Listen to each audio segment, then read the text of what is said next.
अस्सलाम वालेकुम, उम्मीद करें सारे भरा ठीक हो। तुस यूट्यूब चैनल सियाल भोले बादशाह मलिक साहब होरी आवेदन मलिक अजहर नगाना साहब आवेदन उन्होंने चलते होंगे साहबजादे भी हैं मलिक अली हसन साहब उन्होंने चलते हैं दरिया का विजिट करें देखते हैं क्या सूरत आ रही दरिया की। जी जनाब अस उत्थे उस बन ते पहुंचे जेड़ा बन पिछले दफा असा इस बन ते बड़ी अंत तक मेहनत की मलिक साहब भी उस टाइम खुद अंसारी नाल बन है जिथू से बन त्रुटा हुए जिथे मलिक साहब दा डाला खड़े ने से ये जगह वे जिथू ये बन पिछले साल त्रुटा। अज मलिक साहब दा आखना है कि साकू ना पूरे बन दे विजिट करवाओ कि किथे किथे बन खस्ता हालात है। मलिक साहब और डाले ते असा मोटरसाइकिल ते सामने तुसा दे दे मलिक साहब और वेंदे पन ए मुकम्मल असा इस बन दा विजिट करना है दरिया दे नाल बे केड़ा बन बधना चाहिए। अस्सलाम वालेकुम, उम्मीद करें सारे भरा ठीक हो। सो मैं इत्थे दरिया सतलुज ते मौजूद हाँ सही।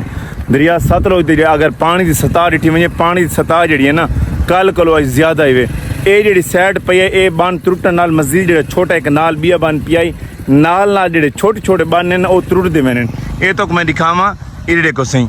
ये बिल्कुल ये वाली सैड त्रुटते पानी इतने नाल लगा खड़ा वे। अगर वो वाला बन मैं तो जूम करते दिखावा अगर ये नाल त्रुटते तो मजीद वाला अगा निकला मैं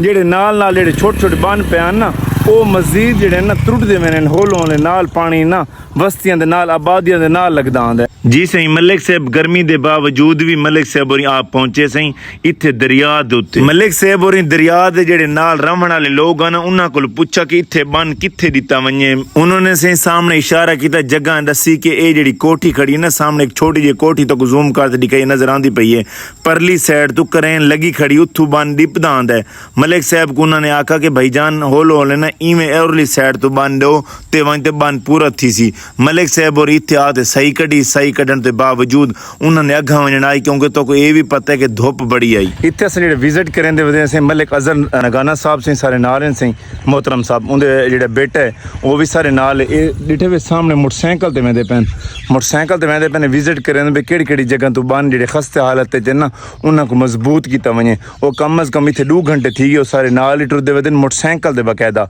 मोटरसाइकिल चेक करें मलिक अजहर नगाना साहब खुद आए वे उनके बेटे भी साहबजादे भी हैं वो डाले तो इन चले गए तो ये मलिक साहब आई वो सारे नाल हम टुरदा वे भी जी जगह तो खस्ता हालत है बना की जी हालत नाजुक है उनकी कोई सूरत हाल सोचे पैन को गड्डियां शड्डियां लाए तो आदन इन्होंने बना को मजबूत किया वजे। सामने तुस डेदे पे ये सामने वो डेदे खड़े हैं कि यार इस साइड तो बन दिता वजे इतू ढाल आई खड़े कम अज कम ना इंद तू है क्या खड़े पिछा बन दिता वजे। मलिक साहब और बकायदा 4 किलोमीटर के फासले ते इन्हें बन का ना विजिट किया एक बन का विजिट किया उन्होंने ये भी आख्या कि यह बन बिल्कुल खस्ता हालत है पैन इन्हों को मजबूत किया बनना चाहिए। साडे कोल तां सब तो अफसोस वाली वड्डी गाल ये है कि जिन्हां दी नाल मक्कियां पईं जिन्हां दे नाल फसलां पईं वो जिम्मेदार साढ़े कोल कहनी है ये वहद शख्स सादा इंसान है जेड़ा 15 किलोमीटर दूर सफर करके साढ़े कोल आया वदा गर्मी दे बावजूद मोटरसाइकिल दे फिरदा वदा दरिया दी चेकिंग वदा करेंदे कि किथू किथू बन पोले थे पैन जिथे मिट्टी सटवाई वने। मलिक अजहर साहब दा ये आखना है कि मेरे लिए जो भी हुक्म है असां ताबेदार हैं गड्डियां खेसो गड्डियां भी मिलवे सन नाल डीजल भी मिलवे सी नाल ड्राइवर भी मिलवे सन। ये भी पता है जेड़ा 2023 वाला सिलाब आया उस टाइम भी मलिक साहब सारे नाल कंधे कंधा मिला ते खड़ाई